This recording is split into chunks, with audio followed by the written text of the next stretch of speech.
Hey, welcome everybody. This is Vantage Circle. It's in today's session on empowering women in the digital era, strategies for recognition and growth in the workplace, sponsored by Vantage Circle. We will mention we had a little bit of a glitch there on the intro. Sorry about that. We got the wrong panel, but that's We okay. had the wrong panel there. You know what? We'll fix it in post-production. That's why you have, Photoshop and post-production. But with me is my dear friend and wonderful co-author, Adrian Gostick, who's going to introduce our amazing panel today. So, Adrian, time is yours. Well, thanks so much. And, when you start with a little flub like that, it's going to be a great session because we've got a great panel today. So today we're going to talk about how HR at all levels can help leaders address and create workplaces that are really focused on retaining and growing women's careers. And we have 4 expert guests to discuss this topic today. Dr. Beth Kaplan is a visionary in belonging and leadership development. She's a researcher, speaker, thought leader who helps individuals and business leaders unleash their mind's potential and overcome obstacles. Beth has a doctorate in learning and leadership strategy from the University of Pennsylvania. Erin Kane is Executive Director of Diversity, Equity, and Inclusion and Leadership at J.P. Morgan Chase. In her current role, Erin designs and delivers talent programs supporting leadership development and building a culture of inclusion and belonging. And prior to joining J.P. Morgan Chase, Erin spent 15 years as a U.S. Army officer. Shruti Bopeya is Global Head of Growth, Marketing, and Culture at Bridgeweave Limited, a leader in AI development. And prior to this role, she had a 14-year corporate career at Infosys, where she was Assistant Vice President of Internal Communications and HR Consulting globally for 220,000 employees. We also have with us Partha Niag, the founder and CEO of Vantage Circle, a leader in the employee recognition, engagement, and wellness space. And Partha brings a background in engineering and technology that is disrupting the way HR is managing employee engagement and benefit programs. So welcome to our esteemed panel today. We're excited to have you all. And Erin, we're going to ask you to kick off our first question. We want to just understand, what have you seen in your career that might work in helping HR and talent leaders attract and really retain and develop more women in the workplace? Yeah, of course. Thank you, Adrian and Chester, for having us all here today. I think we're all excited to be part of this conversation. So in response to your question, and I took just a couple notes because I wanted to make sure, right? I tried to hit the highlights around a complex topic. I think that's not easily tackled. So first and foremost, my thought was, how do we continue to foster an inclusive leadership culture? With the whole idea of really, and some of this goes to your work around the best team wins, actually, something that resonates to me, a specific chapter on Manage to the One. With the whole idea of the more effectively, right? We understand the unique circumstances all of our employees have in the workplace, of course, but particularly as it relates to our topic today, our women employees, and being cautious not to, right, blanket everyone thinking, oh, everyone has the same work-life challenges or has the same family structure at home. We do find that varies down to the individual, hence Manage to the One, and also plays out differently when it comes to how schools are managed, right? In countries and cultures throughout the world, holidays, goes without saying, I'm sure. So in addition to the culture, something that came to mind is, I think increasingly, especially with a ton of social media, reputation is everything. And I think that quickly gets back to folks, especially in this day and age. So with that in mind, it's, I think for all of us, the mindset and understanding an inclusive culture builds stronger diversity, because then you're attracting folks who kind of have an instant connection with the organization based on that reputation and the leadership culture. So yeah, just attracting candidates, right, from diverse backgrounds, experiences. And then the second thing that came to mind is inclusive hiring practices. We do find leaders are challenged sometimes with, well, I specifically am looking for this criteria with a role. This applies to broader than just women, but I think especially when we factor in unique circumstances and wanting more flexible working potentially, how do we continue to cultivate a mindset of recognizing transferable skills and threading that through our leadership development programs as well. So hopefully managers, again, have more of a mindset of, all right, I'm going to be more open to flexible working or even transferable skills if it doesn't tick all the boxes of the background I'm looking for. That's such a good point, Aaron, that everything is the first point too, that everything is open right now. You can't hide. If you're not inclusive, it's going to be out there. And people, the first thing they do when they find out about a job offer, as you're talking about inclusive hiring, I'm going to check you out on the internet. I'm going to see if you really are living up to what you're preaching. And so, yeah, such an important point. Beth, your work is in belonging. This must be resonating with you. Give us some other thoughts. Give us some other thoughts, yeah, on how we attract and retain women candidates and executives too. I think it's all about meeting them where they're at, right? So if we think about it, it's really important that we're attracting talent, we're listening to the talent we want, and not necessarily the talent that we think is like us. I think that's really, really important. A lot of the times you have these great meetings when you're interviewing and you're getting along and it's fantastic, and you get off the call and you're like, wait a second, that person's exactly like me. They're going to be a great fit. But no, we want to change that answer, because the reality is you need diversity. You need different points of reference, whether it's diversity in representation or diversity of thought, which is perhaps even more important, right? Debatably. So I think that people need to get outside of their comfort zone when it comes to hiring, specifically for the talent they think they need versus what they actually need. But I love people like me. I know, and I love people like you too, but you need, Okay. Shruti, give us some thoughts too. Give them maybe an international perspective as well. What are you seeing in your roles? I mean, you've worked with an international company, Infosys, and now maybe a smaller company. What are you seeing in attracting and retaining women candidates? It's sometimes it's what Erin was actually saying, and Beth. It's actually just the basics. Sometimes you just have to stick to the basics, and the basics really are about, no one size fits everyone. So if you're trying to bring people with, diversity of thought, different types of people, are you meeting them, where, they are? Then it's really about how are you making this a really safe space, just for them to be able to express, what they're feeling, how they, even want to contribute into the workforce. I think having environments where you can fail and, not worry about it. So how are you giving them those kind of opportunities? So sometimes I feel it's, even if it's in small spaces or sizes, are you doing some of the basics which will attract different types of people to come and work with you? So I think, that's really where I think internationally, or I'm seeing some of this actually work in smaller organizations versus the large ones. Partha, we'll give you a voice as an ally. Is there anything that you've learned as a business leader and working with different clients as well as your organization? I think both Beth, Erin, and Shruti mentioned a couple of things on the basics. Basically, focusing on diversity is not a compliance thing, okay? And you're not doing anyone a favor. You're actually, it helps the company, and particularly we are a very small company, like 250 odd people in the company, right? So we see that diversity of thoughts actually allow us to innovate, and be really ahead in the market. It's sometimes difficult. I mean, as Beth mentioned, you always like people like you there. But if you consciously make the decision, it is, it actually brings in the competitive advantage. Okay, it's not just a compliance box that you tick box there kind of thing. It's actually useful, and we are seeing that in our own company, that how this random thoughts, from people who are not at all like me, and how it's giving us new ideas. So I think the diversity of thoughts is very important, and it's I think companies should think about that as a competitive advantage.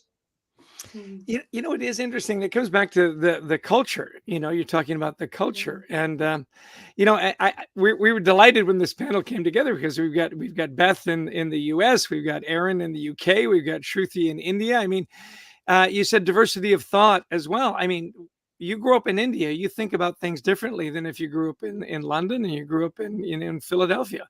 So really exciting to have the diversity of thought right here, right now. But Beth, you had said something earlier about you've got to meet people where they're at. Yes. And I thought that was so insightful. And it's again, it's kind of getting back to the basics, right? Right. Do you know your people? But when you said meet people where they're at, talk about how leaders can take more responsibility for that part of the process. Absolutely. It is crucial for leaders to meet employees where they're at. And that means recognizing and addressing their unique ideas, their unique perspectives, and their unique needs. So that approach really involves understanding that their backgrounds, their aspirations, and the challenges that they have, because one person's challenges are going to be vastly different than the person next to them. And it's also about expressing care. It's about finding out what's important to women in the workplace. And in order to do that, leaders need to actively engage and understand what those unique needs are, what their priorities are in terms of experience and challenges and aspirations. They need to learn to care about those things, right? So this may, take the leader taking a much different approach when it comes to their communication, the way they think their creative, inclusive environments, right? And the way they're addressing issues specific to women in the workplace. So that could be things like offering flexible work arrangements or addressing things like pay equity and providing mentorship opportunities. So not just mentorship when you onboard, but mentorship all the way through, especially the type of mentorship that involves leaders speaking the names of these women in the rooms that they're not in to create opportunity. It's about actively learning about people and responding to their concerns and the aspirations of these women. It's not only really women, it should be all employees, but we're focused on women. Right. At the same time, not only does this contribute to a more supportive and empowering work environment, it leads to increased collaboration and productivity and overall success of any organization, but in particularly the success of the women in our organization is what we're talking about. Yeah, and so Partha, I'd be really interested in your take on this because you've got international clients, and these issues aren't the same in different parts of the world. Some are a little further ahead than others, some are lagging behind.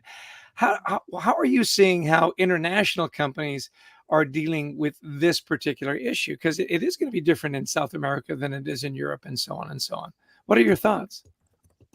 Yeah, of course, I think many of the practices generally, like I see it evolving from the US side of things. I see the companies taking a lead there, particularly you talk about the consulting companies, the HR consulting companies and all. I see that focus more there right now, but it's flowing in very fast. Okay, I'm not, so maybe 10 years back, something in the US might take 10 more years to be, picked up in India there. But I already see, people talking about the DEI initiatives they have taken. It's not a mandatory requirement or a reporting for the CEOs right now in India. I think ESG is a mandatory thing, not a mandatory thing, a good to have in the US right now. India, it's not there yet, but it's just maybe a year behind on that. But people are talking about it. The senior leaders are talking about this DEI initiative. I was just talking to someone at one of the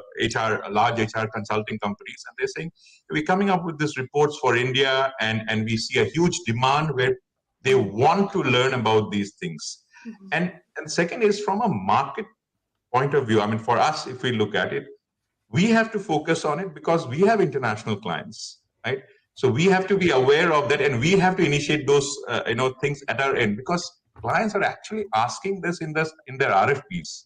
Okay, yeah. What is the leadership strength? What is the percentage there? So because someone's asking, we are now more aware about it, and at the same time, that is why we're taking the initiatives also in that. And I think that's for a lot of companies today, it's very interconnected world. Many companies might be in India or in some place in South America, but because of the whole market internationally, everyone's starting to focus on it. Shruti, you dealt with big international companies. Are you seeing that in this sort of digital age that gap, that the time gap is shortening when an initiative comes out like this? Now we're talking about women in the workplace. Are you finding it in other areas as well, that the lag time is getting shorter and shorter because there's just so much information available so quickly? No, absolutely, Chester. Partha made that point, but we were all saying today, any company anywhere in the world, you want to join, where you're going to go look for information.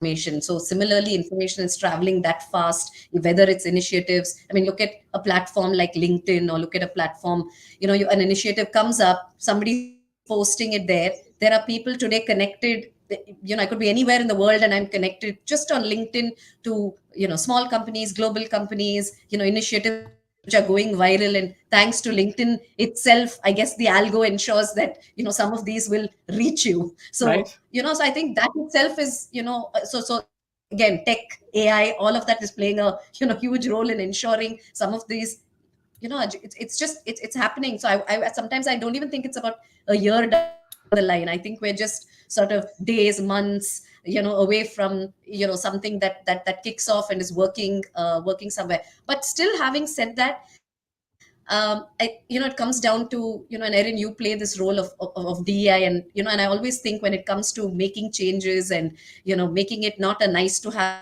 initiative, but a must do initiative, we always say, is this something that's mandatory for the CEO? Is it as important as the sales numbers for a CEO? Just the way they'll go after, those revenue targets, do those calls and say, oh, you know what, this is not happening for me. And so how do we rally the entire sales force and everybody else to make it happen? I just feel, that's the kind of attention some of these initiatives need to get, because otherwise it's somewhere always just going to be a, nice to have. How do you drive it equal to it being as important as a sales number? Right. So, but yeah. that's just view.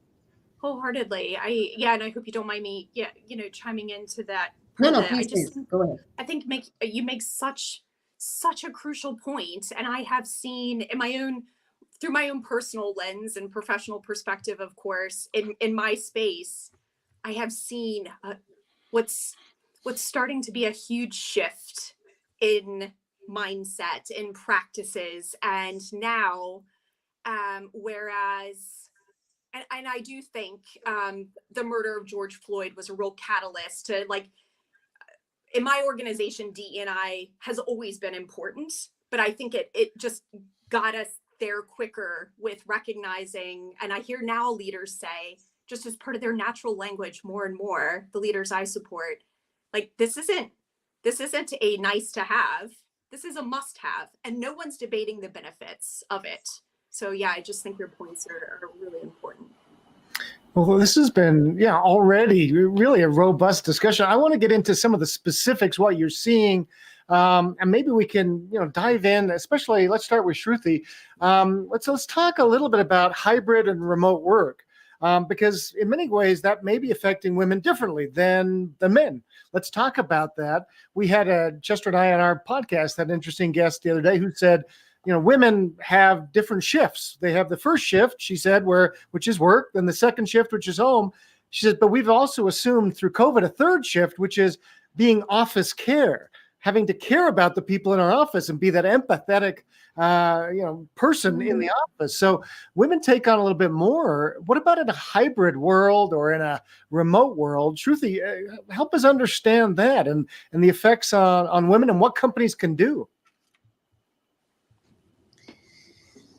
Yeah, when you talk about those three shifts, it's a reality. I mean, it's definitely happening. And again, I think Beth's pointed out, maybe yes, more for women, but I think everyone is in a three shifts. Whether anybody today working anywhere is, you also got to be there out there socially, on social media, back at home, back in office, back. I mean, I just feel everyone's just has to do a little bit, more than they ever did. But I think organizations, or really just even individuals, I think even individuals need to want to do this. How are you yourself equipping yourself to manage these three shifts? I don't think the onus is not just on organizations. I think the onus is really even on us as individuals. So, when we all say we need to be emotionally intelligent, what am I doing to be emotionally intelligent? How am I becoming more self-aware?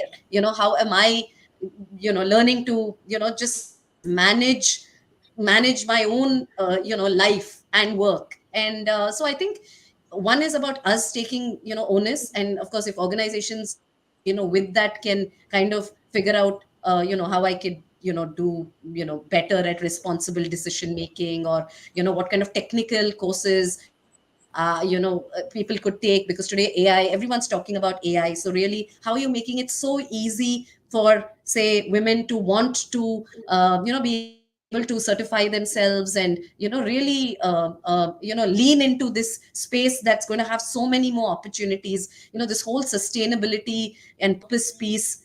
How do you make it easy in terms of, women wanting to, sort of contribute in organizations? But I'm just saying, how can both we ourselves and the ecosystem, make it easy enough that we're all headed to make this world, it's almost sort of a motherhood statement, but if we made it easy, then everyone's going to be part of this whole change that we're all sort of looking for. So I think it's about, how easy can all of us, all of us join in to make this. But I think that's really how I think hybrid can come into play, because Yeah. you're at home, there is time, there is a lot to do, but if things around us are easy, then I guess we're all headed towards, a common big purposeful direction. Yeah, that's how I kind of see it. No, well said, Shruti.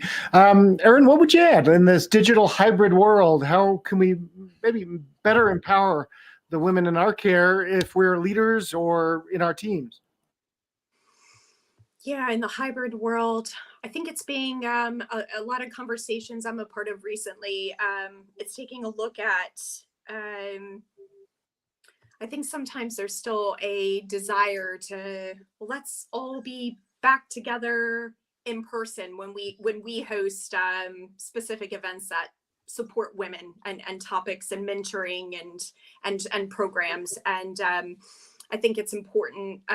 It's good timing, this event and this question, because I was just in this conversation a couple days ago with a colleague, just challenging us to, and back to Beth's point about meeting people where they're at as well, and meeting our organization where it's at and how it's shifted in the last few years, and recognizing that, from my point of view, there's no argument the value of being in person with folks for human connection when you can, but then also how do you continue recognizing hybrid patterns of work, create opportunities where there is an option to join virtually if the person doesn't have another option. And particularly if you look at a global organization that may have a couple thousand people in a location and may have 5 in another city somewhere else in the world. So how do you create that connection there?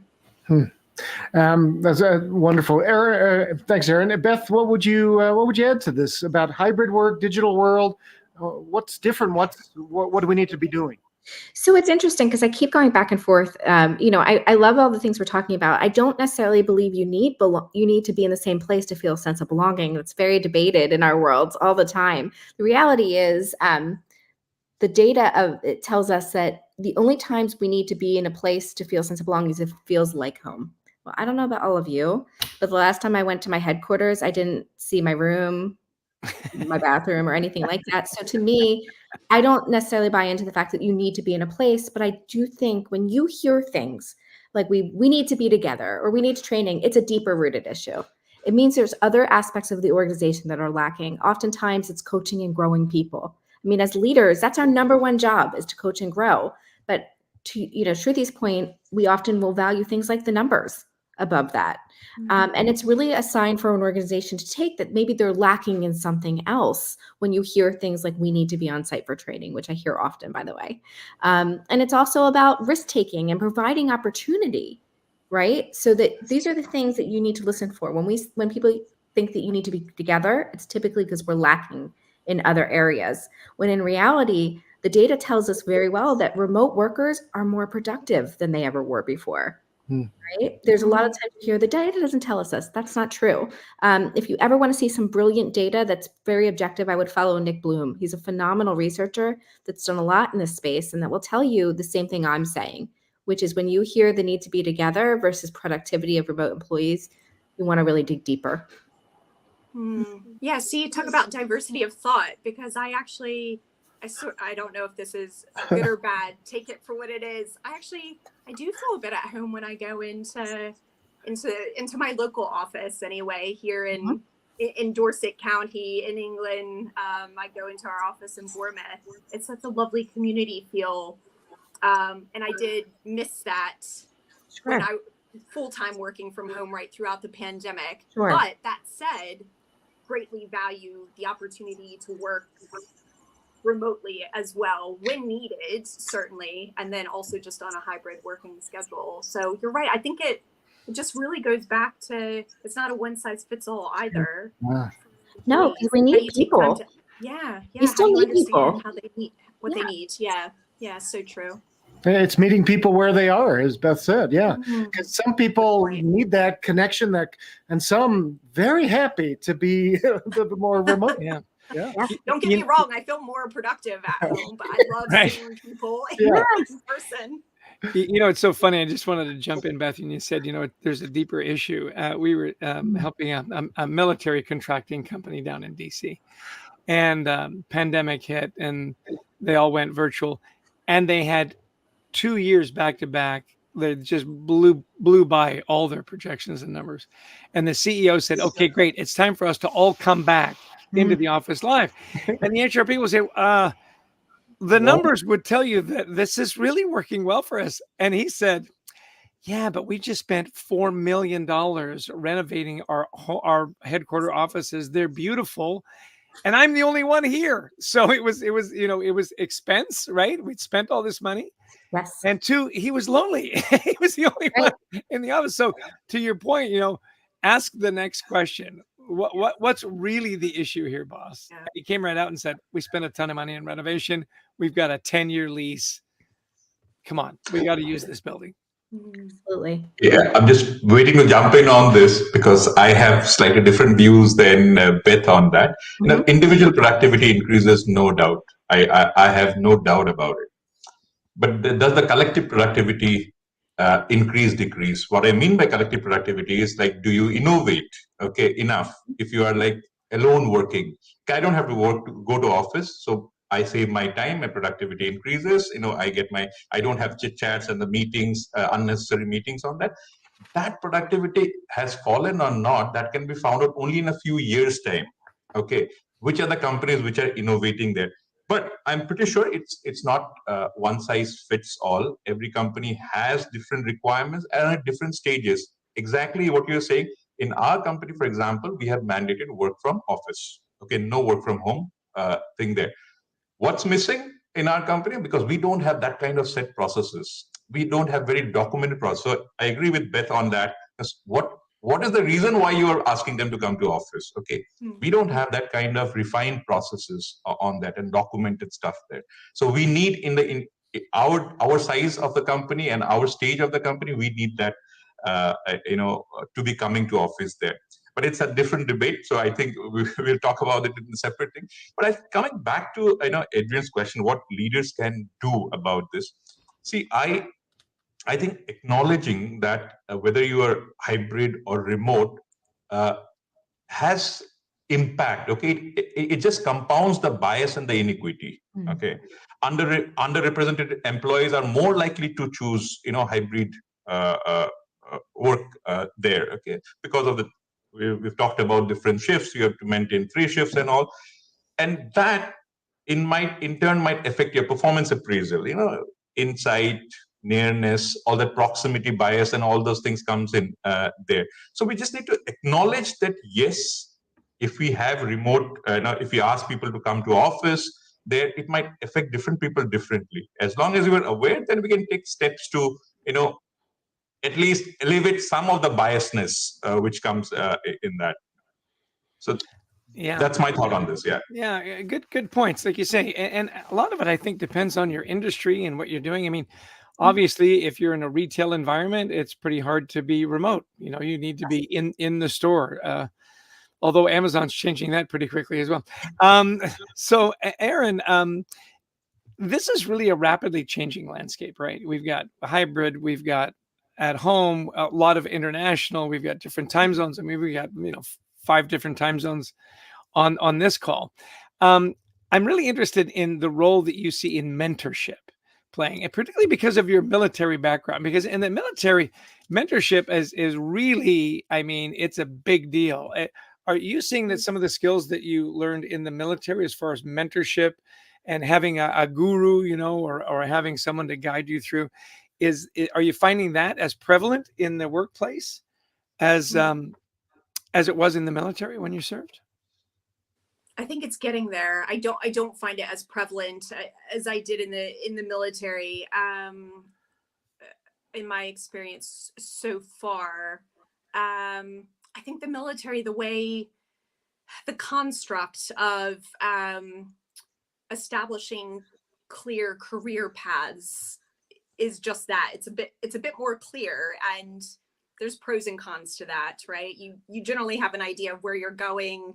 I do find it very empowering in the corporate environment to have a little more ownership of, oh, well, maybe I do fancy a change in a role, or, what is there another part of the business I want to get into? And I think that's quite exciting. But that said, I think I said it's getting there. I've definitely seen great strides, tons of effort put into mentorship programs, platforms, as in even the technology that supports kind of pairing mentors, or inputting your name to I'd quite like to have a mentor. I just did that actually today. You're reading my mind, Chester, where I had put in a new mentoring platform to my desire to be a mentor, and I already informally mentor a few folks across the organization. So maybe it's a bit. I don't think it's exclusive from, I think what I mentioned earlier with seeing a change in the way our leaders are speaking and what they're doing. I think it's, when it comes to D&I more broadly, I think leaders, I'm seeing more desire and interest to be mentors and for folks to be mentored. I think recognizing its values, so business focused. So when else do we take the time to just pause, reflect, and get a bit of, words of wisdom and career advice on where might I go next? Or I'm thinking about this part of the business. What's your point of view? So yeah, quick question on that. Are you seeing more women asking for mentors than, say, men? Or is that still an area where women are a little more uncomfortable asking for mentors? Are you seeing a gender bias? I can't say that I am, actually. I see a lot of demand across men and women in my role. We do have some more focused or targeted, if I can say that, conversations with some of our senior women leaders who maybe just from a place of empathy as well, just understanding, and to be honest, in my own personal experience. So my husband's, you mentioned my US Army prior career, my husband's in the British forces and has been for about the last 30 years now. And the last 15 months, he's worked away during the week, all week, every week. And it's just me on my own to balance full-time role and supporting the employees and leaders I look after with my team, and managing the house, kids, dogs, right? Everything that comes with that. So it is challenging. And I do think we have plenty of men I come across though too that have, of course, household responsibilities. Sure. I think, so I personally don't see a difference between men and women on when it comes to mentoring. I think it's just depending on their own unique circumstance and desire to be mentored. Yeah. So I'm going to jump in. I think what's interesting is I was just thinking about our own organization, and I don't see the difference between men and women. What I do see is the type of mentorship being requested. So one of the things we see is less about guidance within job and more about advocacy as mentors. That's one of the things I see the most of in the workplace changing, is that people want other people to stand up for them. They want to know that someone's got their back. And it's really interesting because I think sometimes the term mentor is blurred with coach. And I think sometimes coach is blurred with leader, and sometimes they should be. But I'm just seeing the advocacy element that's really drastically changed the workplace. And I really do think that comes from what we've gone through in the past few years. And maybe that's spans gender, age, etc. But that's what I've seen. Oh, that's interesting. Yeah, we don't necessarily refer to it as advocacy, but you're right. I hear a lot on sponsorship is usually the word. Sponsorship. Yeah, you're so right. Personal board of directors, right? Yes.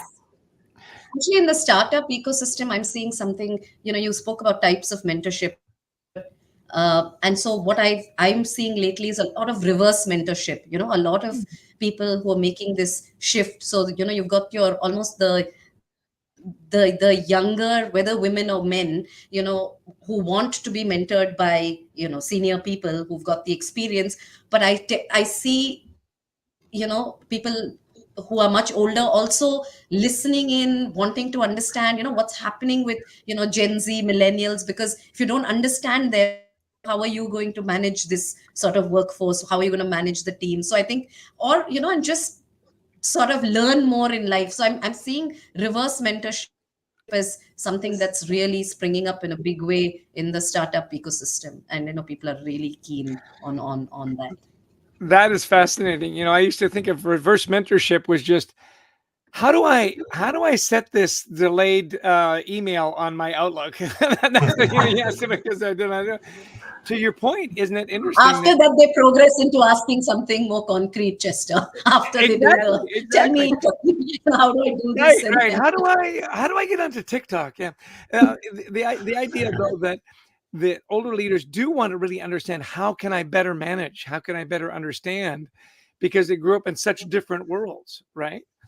Partha, bring us home on this one. I know you're nodding and thinking. You've always got the wheels turning. What are your thoughts? No, I think the senior leadership needs more mentoring. I think and on this particular topic about DEI and all. See, I think I always say acknowledging is the first step.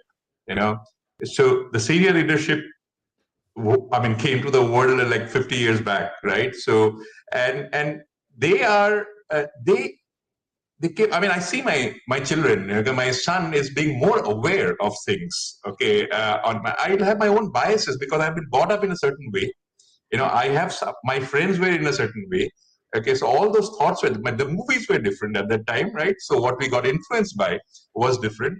So that diverse that we need that training. Actually, when I say we, I mean the leadership needs trainings where they are made aware that these are the things. Otherwise I'll think, what is this DI nonsense? Okay, which is coming up. If I'm being told how it actually helps the company, okay, how it's not a favor, okay, how it's not just a compliance thing, that training needs to come in there. And I'll just slightly digressing from what you said. So we looked at our numbers, okay, and we didn't look at in the first few years. After a few years, we started looking at our numbers. We saw we have a very strong women representation. Okay, I think it's almost 50% in our company. But the caveat here is that when we dug deeper into that, the leadership doesn't have any women. Right. Okay. So it was there. Overall, the average numbers were good. I could quote it anywhere there. But when I looked at the leadership level, there was no women, which means that my thought process also is not getting influenced by the diversity of thoughts in this particular area about having more women and those kind of things. So we're saying that, okay, we should take some trainings on this. We should talk more. We should read more about this topic there. So I think that's my viewpoint about the mentorship. I think or I'd say on a broader scale, more of training which is required for senior folks. May I add to that very quickly? Apologies, but I agree. There's a role training can play. In my experience, where I've seen you'll get there quicker if sometimes senior leaders, no offense, but I think it's like, oh, I know, we need another training for that. No. Do you? And so I think you're right, though. I think it's a combination, a bit of training, sure, to raise awareness, educate, certainly, but then also, when I think about leaders I've worked with these last few years, I can think of some very senior leaders who are there and who are, I pretty much, we've pulled alongside them to help us with this. And I don't think it's always a role for us to play, but how do we bring those senior leaders alongside, maybe from an allyship perspective, and to be that advocate, ally, spokesperson, and really help us cascade that messaging strategically deep into the organization across best we can, which isn't easy to do. Yeah, it's just a matter of exposure. You know what I mean? Like spending time with different, divisions of the company, different parts of the company. I've often found that, for example, in my life, travel is a great educator. You go to India, you go to England, you go to, Brazil, and it gives you that different perspective. When you say we don't necessarily need another training program, do we need to have leaders mentored in the sense that they need to spend more time with women in the organization? They need to spend more time with Sure. multi-generation. Is that kind of where you were going with that, Aaron? Yeah, 100%. I think to spend more time with trusted advisors who do this, right? And like ourselves, if I may say that, who are on board and practicing and committed and from our roles, right? Looking to help our leaders build that culture of belonging. And then also I do agree, Chester, when leaders are traveling, very important. And this is really important to a lot of the leaders I know, is I'm traveling, understood, there's strong business meetings, engagements in my agenda, but then how are you being thoughtful about putting an hour here or there where you can, you're right, to meet with women in the organization and have those conversations. And there's a saying a lot of our leaders use, and we use across my team that I love, about how do we continue to get proximate. So senior leaders traveling, who are you meeting with? How are we being more intentional? Yes, the business, right? We get that's why you're there and the priority, but equally important is the engagements with our employees. Yeah, it also gives them more confidence, right? The ability to open up creates that culture of communication and risk taking, which is really hard to do in this day and age, but it really does give that confidence to be able to do that. Hey, that's our last question, actually, because I noticed our time is, wow, this has flown by. That's our last question. So kick us off, Beth. Okay, how do you foster a culture of confidence and risk taking, especially among women? That's what we're talking about today in their roles, when they may be afraid to stick their heads up that, if my job's at stake, et cetera. Help us understand that, Beth. Okay, so I think it requires a multifaceted strategy, including training, right? So including addressing biases about women in the workplace, and there can be training as long as it's backed up with plenty of reinforcement. Establishing mentorship programs based on advocacy, like we've said, showcasing visible female role models, and encouraging open communication that really stirs this supportive environment. Recognizing and celebrating women's achievements, implementing flexible work policies, giving equal pay, obviously contributes to that risk taking, and just being empowering, giving women the resources to empower themselves. So creating all of this creates a safe culture, and creating a safe culture enables people to take risks and build their confidence, right? I think in the beginning we talk about some of the employee resource groups. Having employee resource groups around gender diversity is really important because it creates a sense of community that might be lacking.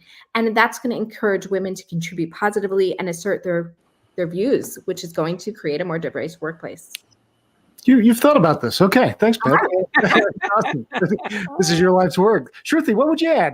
How can we create a culture that fosters confidence and risk taking, especially among the women in their roles? I may have said this point earlier, Adrian, but I think it is about that safe workspace. Are you giving me opportunities to build prototypes, move into certain roles, try different things, role modeling, she just spoke. I think just having more role models, because exactly to your question, I need to look at someone to say, hey, let me try, let me go and look for that opportunity. Let me go and, let me put my hand up for something that's come up. How many women actually, sort of do that? Yeah. So what kind of space are you, even creating? I think, so the culture piece plays a, really important, role. And when I say role models, I don't think it's only about, so which are the, those 50 women who actually did it, and, which program are they, and do I have access to them? But who are the men, role models or leaders or in the company who, like Erin was saying, that we're able to take and cascade right down, where people also know, okay, these are the people I can approach. These are the people I can go talk to. These are the people, I want to go have I mean, just reach out to. So I think it's really who that ecosystem is, and how do I get access to that in that safe space that an organization is creating.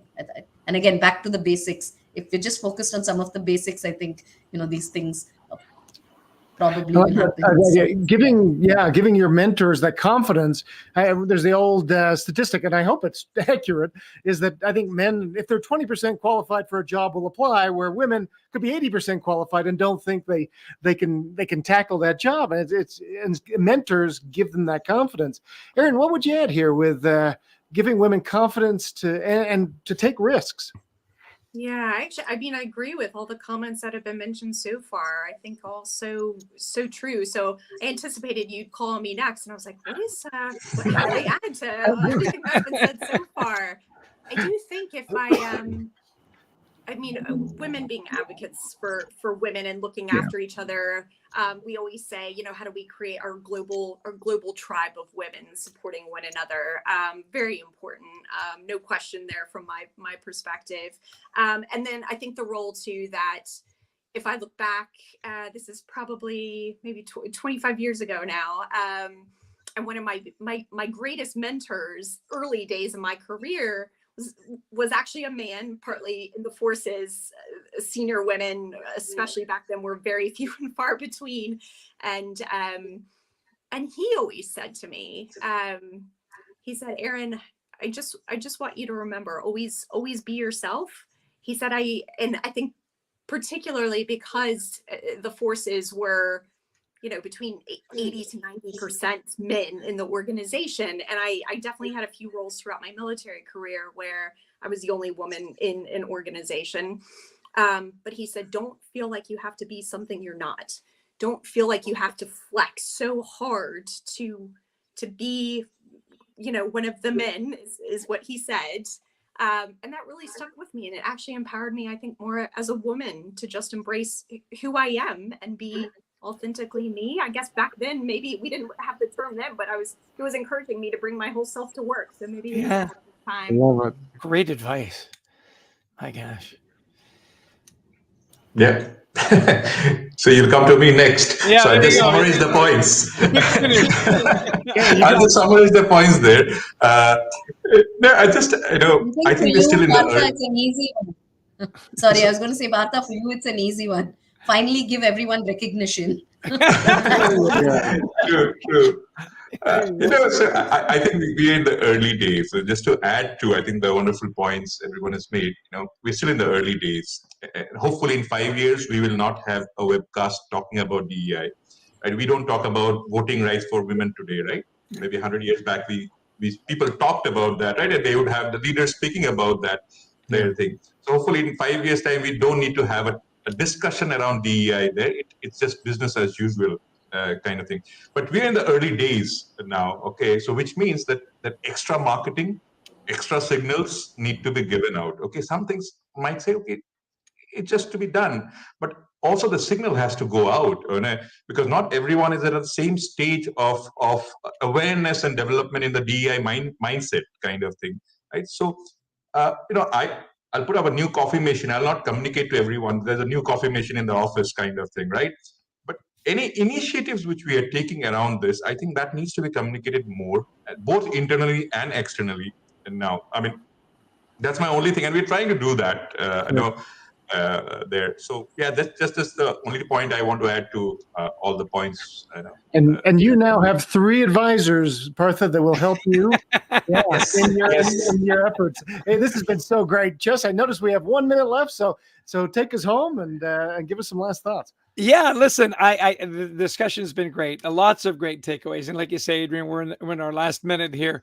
I just want to thank Beth Kaplan so much. She's our expert and visionary in belonging for your comments, all the way from Pennsylvania, right? And Erin. My honor. Thank you. Yeah, there you go. And Erin, for your wonderful background and, being an American living in the UK, right, with that different perspective in your military background.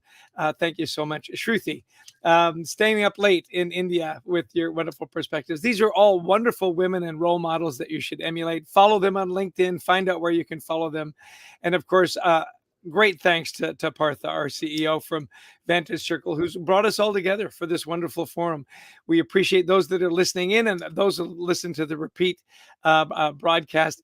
This has been a delight. We're at the end of the year, so we wish you all a wonderful, happy holiday season, and may 2024 bring you everything that you hope for in your careers and your personal lives. Thanks, everybody. Thanks, everyone. Take care. We'll see you in the new year. Thank Cheers. you, Be everyone. well. See you. Good night. Bye. Good night and farewell. Yeah.